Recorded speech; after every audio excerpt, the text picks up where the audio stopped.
ایک دفعہ حضرت موسیٰ علیہ السلام نے اللہ سبحانہ و تعالیٰ سے سوال کیا کہ یا اللہ، جب تو اپنے بندے پر مہربان ہوتا ہے تو اسے کیا عطا فرماتا ہے؟ اس پر اللہ سبحانہ و تعالیٰ نے ارشاد فرمایا کہ اے میرے پیارے موسیٰ، اگر وہ بندہ شادی شدہ ہے تو میں اسے ایک بیٹی عطا کرتا ہوں۔ حضرت موسیٰ علیہ السلام نے دوبارہ سوال پوچھ لیا کہ اے اللہ، اگر تو اپنے بندے پر زیادہ مہربان ہو تو پھر اسے کیا عطا فرماتا ہے؟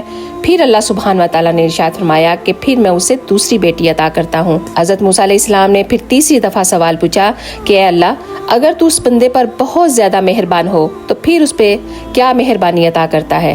اللہ سبحانہ و تعالیٰ نے پھر ارشاد فرمایا کہ اے موسیٰ، پھر میں اسے تیسری بیٹی عطا کرتا ہوں۔ اللہ سبحانہ و تعالیٰ نے ارشاد فرمایا کہ اے موسیٰ، جب بھی میں کسی شخص کو بیٹا عطا کرتا ہوں نا تو اس بیٹے سے کہتا ہوں کہ جا کے اپنے باپ کا بازو بن جا، لیکن جب بھی میں کسی شخص کو بیٹی عطا کرتا ہوں نا تو مجھے میری خدائی کی قسم میں خود اس کا بازو بن جاتا ہوں۔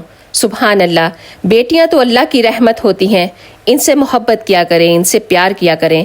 ان سے پیار کرنے کے ذریعے اللہ تعالیٰ آپ کے گھر میں رزق کی کشادگی کرے گا اور اللہ تعالیٰ تمہیں اپنی رحمت سے نوازے گا انشاءاللہ۔ اگر آپ کو یہ ویڈیو پسند آئی ہو تو پلیز ایک دفعہ شیئر کرنا مت بھولیے گا۔ آپ سب کا بہت بہت شکریہ۔ جزاک اللہ خیر۔